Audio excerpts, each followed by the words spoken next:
Pasaron xa varios días das eleccións do 22M, os partidos andan envoltos xa na constitución das diferentes corporacións municipais.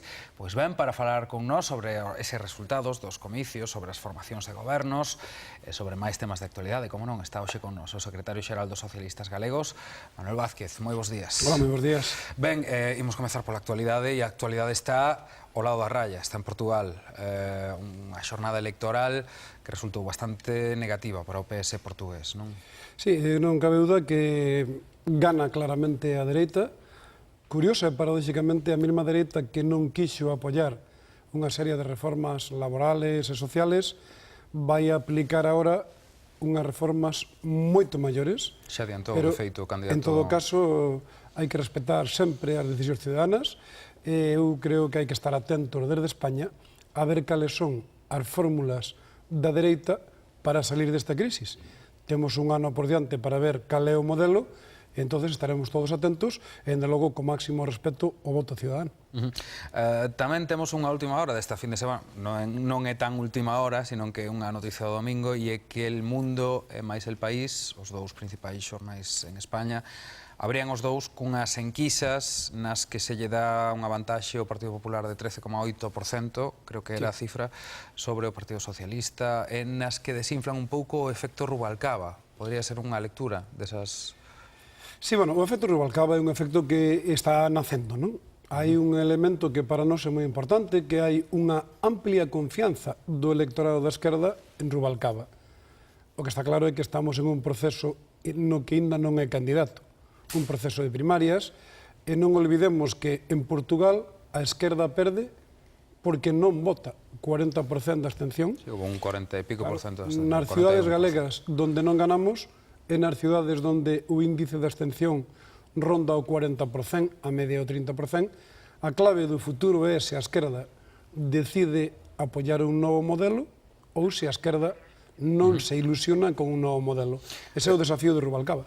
Por certo, falamos de Rubalcaba, acaba de mencionar vostede as primarias, dende a oposición, e certos analistas políticos da prensa española falan de dedazo, entre comiñas. Hombre, dedazo é o do Partido Popular, que para empezar non contempla nin as primarias. Nós temos 3 modelos de primarias onde se pode propoñer os candidatos no Comité Federal, na Executiva Nacional, ou con un 20% de militantes. En este caso, o Comité Federal fai unha proposta aberta e hasta o día 13 todo aquel home ou muller militante socialista que desexe pode presentarse. O Partido Popular lle interesa embarrar este campo, pero nós o noso. Unhas eleccións primarias, un proceso aberto, en o que todos temos a confianza de que habrá máis candidatos ou non, pero que Rubalcaba é un magnífico candidato. A proba é que, solo sendo candidato, o Partido Popular xa vive obsesionado con Rubalcaba. Entón, eso é un dato de que lle teñen bastante medo. Imos seguir falando do interior do seu partido. Os resultados do 22M non foron bons para o Partido Socialista, nin para o PSDG tampouco. Ollando cara a Galicia, pode abrirse un proceso de renovación no seno do partido? De feito, xa hai agrupacións locais nas que sí que se abriu un proceso semellante, na Coruña, por exemplo. Podemos esperar un proceso de renovación interno dentro do PSDG? Hombre, o proceso de renovación interno abriuse fai 2 anos cando tuvemos a derrota en autonómicas. Comité Nacional e comités provinciales, non hai unha sola voz que haxa proposto nada máis que eso. Por tanto, a nosa preocupación é sintonizar de novo cos ciudadanos. Nós temos un problema que é a nivel nacional, temos un problema que os nosos alcaldes, os nosos candidatos, os ciudadanos lle fixeron pagar íntegramente o precio da crisis cando eran eleccións locales. E a xestión do goberno central? Bueno, a crisis a través do seu goberno central. Está pasando en Alemania, está pasando en Portugal. É dicir, hai Alemania con Merkel crecendo un 3,7%, cada elección perde votos Alemania. Por iso que non hai que, digamos, singularizar este caso. Nós temos un proxecto moi claro para Galicia, temos un proxecto moi claro, e en Galicia, permítame que lle recorde, que de 4 provincias, en 3, Lugo, Ourense e Pontevedra, seguimos gobernando as grandes cidades, a Diputación de Lugo, e a cidade máis grande gobernada por socialistas en España sigue sendo Vigo. Na Coruña, a provincia de Coruña foi un feudo tradicional do PSDG, dende hai moitos anos, perderon 3 alcaldías moi importantes. Sen embargo, ese proceso de renovación parece que non vai continuar na estructura provincial do partido, do É PSDG. que a estrutura provincial non se presenta ás eleccións municipales. Se presentan os candidatos ás alcaldías e os 3 candidatos de Coruña, de Santiago e de Ferrol prácticamente están en disposición de abrir novos escenarios para cambiar. Por certo, como lle pasa ao Partido Popular en Pontevedra, como lle pasa ao Partido Popular en Vigo, como lle pasa ao Partido Popular en Ourense e en Lugo. Cando non ganas un proceso, é normal abrir un proceso de renovación. Fai 4 anos, cando Feijóo era presidente da Xunta, pediu a alcaldía de Vigo, a de Ferrol, a Diputación de Lugo e a alcaldía de Ourense. E hoxe presidente da Xunta. Eu creo que non son elementos comparables e o que si é unha voluntad total do socialismo galego de afondar en cales son os métodos para volver a recuperar confianza. Insistindo que na maior derrota do socialismo en toda España, Galicia mantense moi por debaixo de o que son ese tipo de derrotas. Entonces, vamos a traballar moito, vamos a buscar fórmulas, pero evidentemente para nós tiñamos unha expectativa moito mellor que esta. De feito, esa mesma foi a valoración que fixo na noite do 22M, parece que seguimos coa mesma valoración. Non cambiou nada a súa opinión durante todos estes días, unha reflexión un pouco máis pausada sobre eses resultados. Hombre, a reflexión é completamente pausada no sentido de que consideramos que cando o Partido Popular perde Vigo, perde Pontevedra clamorosamente, perde Ourense, perde Lugo, perde a Diputación, eles terían que facer unha reflexión moi similar a nós, non? Entonces, nós sí estamos facendo un debate profundo que non oigo no Partido Popular en esas zonas.